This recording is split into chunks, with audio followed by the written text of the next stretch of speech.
welcome students on our YouTube channel Kalyani Education. Today we will cover our remaining questions chapter from Nelson Mandela Long Walk to Freedom that lies in your textbook First Flight chapter 2nd.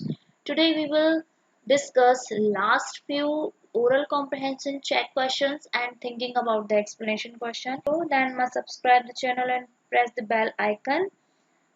As we have explained the pros in our previous video, you can check the link and some previous questions also you can check the link in our description.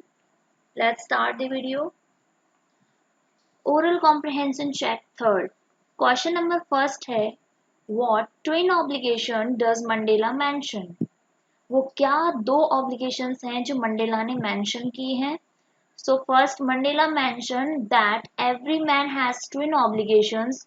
The first is to his family, parents, family and children, and the second obligation is to his people, his community and his country.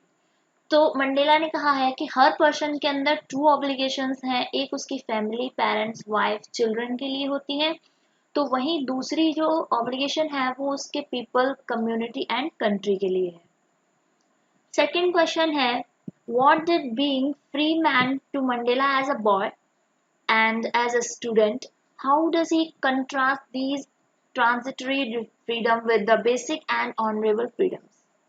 So answer will be like any other kid for Mandela, also the freedom meant a freedom to make merry and enjoy the blissful life.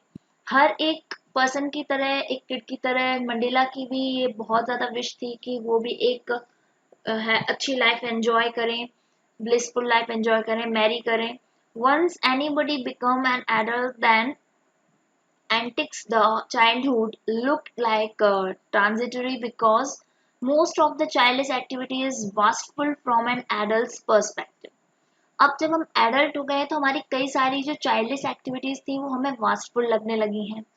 इसके बाद आता है once you are adult then someday you have to earn a livelihood to bring the bacon home and then only you get an honorable existence in the family and in the society. और जब आप और ज़्यादा grow कर जाते हैं तो आपके लिए सोसाइटी में ऑनरेबल एग्जिस्टेंस और मायने रखता है फैमिली में और सोसाइटी में. So next question है Does Mandela think the oppressor is free? Why or why not? So Mandela does not feel that oppressors is free because according to him an oppressor is a prisoner of hatred who is locked behind the bars of a prejudice and narrow-mindedness. He feels that both the oppressors and the oppressed are robbed of their humanity. So जो oppressors हैं उनके बारे में कहते हैं कि उनका जो mindness है वो बहुत ज़्यादा narrow है और वहीं जो ऑप्रेसर है जिसको वो ऑप्रेस्ड कर रहे हैं उसकी ह्यूमैनिटी को वो रॉब कर देते हैं. नेक्स्ट क्वेश्चन है थिंकिंग अबाउट द लैंग्वेज से. So question number first why did such a large number of international leaders attend the inauguration? What did it signify the triumph of? ऐसा क्या था कि जिसकी वजह से इतने लार्ज नंबर्स में जो अटेंडर्स थे, लीडर्स थे, अटेंडर्स थे जो इनॉग्रेशन में आए थे और ये क्या सिग्निफाई करता है? So the answer will be the presence of large number of international leaders was a gesture of solidarity from international community to the idea of the end of apartheid. जो वहाँ की एपार्थीड थी उसके एंड अप होने के idea को celebrate करने के लिए इतने लार्ज नंबर में इंटरनेशनल लीडर्स वहाँ पे प्रेजेंट थे and it signify the triumph of good और ओवर इवल. और ये ट्रिम्प शो करता है क्या कि हमने गुड किया है किसके ऊपर? इवल के ऊपर. अच्छाई की जीत हुई है बुराई के ऊपर. The triumph over the idea of a tolerant society without any discrimination. और ये ट्रिम्प था इसलिए भी क्योंकि ये टॉलरेंट सोसाइटी के जो डिस्क्रिमिनेशन थे उसके अगेंस्ट था ये आइडिया. नेक्स्ट क्वेश्चन है what does Mandela mean when he say he is simply the sum of all those African patriots who has gone before him? तो मंडेला ने ऐसा क्यों कहा है कि वो सभी अफ्रीकन पैट्रियट्स के सम हैं जो कि उनसे पहले जा चुके हैं स्ट्रगल के ड्यूरेशन में. So Mandela wants to pay his tribute to all the peoples who had sacrificed their lives for the sake of freedom. Mandela उन सभी लोगों को अपनी ट्रिब्यूट देते हैं जो कि फ्रीडम स्ट्रगल के ड्यूरेशन में अपनी लाइफ्स को खो चुके हैं. He feels that he is the sum of all those African patriots who had gone before him because those heroes of yesterday years had paved the path of cooperation and the unity for him. क्योंकि कल के जो वो लोग थे patriots थे उनकी वजह से आज ये पाथ हमें कॉपरेशन का और यूनिटी का मिला है.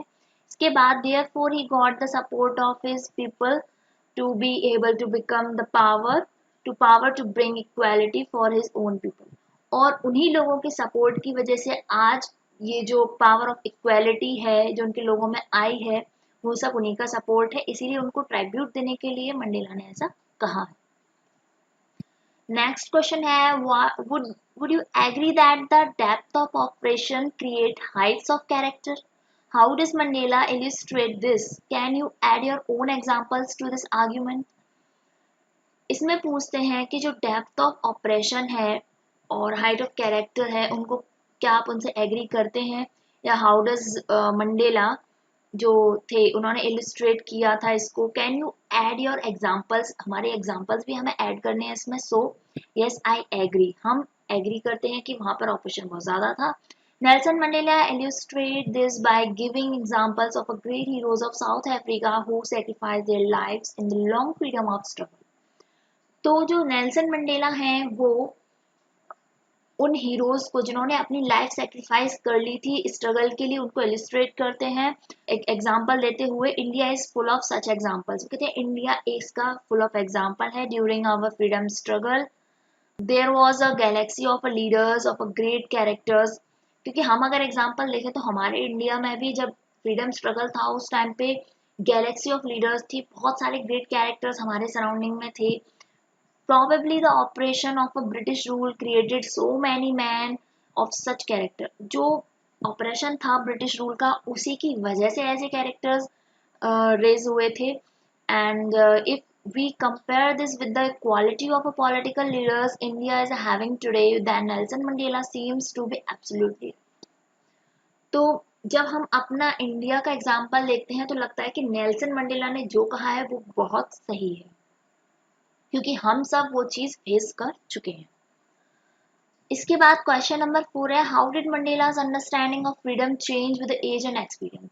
एज और एक्सपीरियंस के साथ जो मंडेला की अंडरस्टैंडिंग थी वो चेंज कैसे हो गई. आंसर है with age Nelson Mandela realized that he had a lot of responsibilities of his people, his community and his country. Nelson Mandela ने ये रियलाइज किया कि उनके ऊपर उनके पीपल्स की उनकी कम्युनिटी की उनकी कंट्री की बहुत सारी responsibilities हैं. As a boy, Mandela did not have a hunger for freedom because he thought that he was born free. जब मंडेला छोटे थे तब उन्होंने ऐसा कुछ फील नहीं किया था जो स्ट्रगल क्योंकि हंगर और फ्रीडम उनको नहीं थी क्योंकि उस टाइम पे वो सोचते थे कि मैं तो फ्री ही पैदा हुआ हूँ. He believed that as long as he obeyed his father and abided by the customs of his tribe, he was free in every possible manner.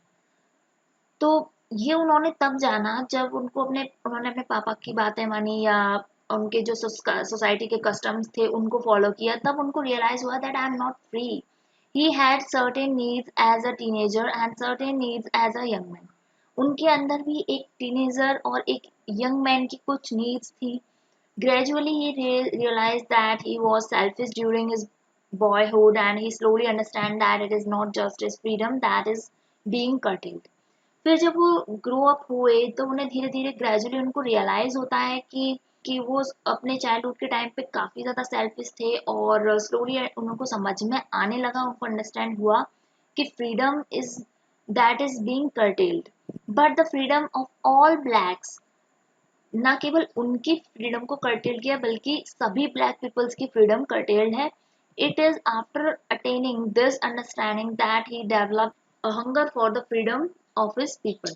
तब उनको जाके पता चला कि उनके जो पीपल्स हैं उनके सराउंडिंग में ब्लैक स्किन पीपल है उनके अंदर एक ऐसा हंगर हो गया है फ्रीडम के लिए. तब उन्होंने उनका पूरा का पूरा माइंडसेट चेंज हुआ था. क्वेश्चन नंबर 5 है how did Mandela's hunger for freedom change his life. जो हंगर ऑफ फ्रीडम थी भूख थी जो उनको फ्रीडम की, उसने उनकी लाइफ को कैसे बदला? तो आंसर है, Mandela realized in his youth that it was not just his freedom that was being curtailed but the freedom of all blacks. Mandela ने रियलाइज किया कि न केवल मेरी जो फ्रीडम है उसको कर्टेल किया गया है, बल्कि सभी ब्लैक पीपल्स की फ्रीडम कर्टेल्ड है. The hunger of his own freedom became the hunger of the freedom of his people. उनकी खुद की जो भूख थी फ्रीडम की, अब वो उनके सभी लोगों के लिए हो चुकी थी कि उनके सराउंडिंग जितने भी ब्लैक स्किन पीपल है उन सबकी फ्रीडम चाहिए अब हमें. This desire of a non-racial society transformed him into a virtuous and a self-sacrificing man. उनकी जो डिजायर थी एक नॉन रेशियल सोसाइटी हो और जो कि सेल्फ एंड वर्चुअस हो एंड सेल्फ सैक्रिफाइसिंग मैन में कन्वर्ट करने की. thus he joined the African National Congress and this changed him from a frightened young man into bold man. और जैसे ही उन्होंने अफ्रीकन नेशनल कांग्रेस को ज्वाइन किया, इसके बाद उनकी लाइफ में एक सडन चेंज आया और वो यंग मैन से अब एक बोल्ड मैन बन चुके. Thank you for watching this video. If you really satisfied with this video, don't forget to like the video and share this video with your friend circle and subscribe the channel and press the bell icon. Comment box is always yours. If you wanna appreciate us, if you wanna suggest us, you can. Thank you so much.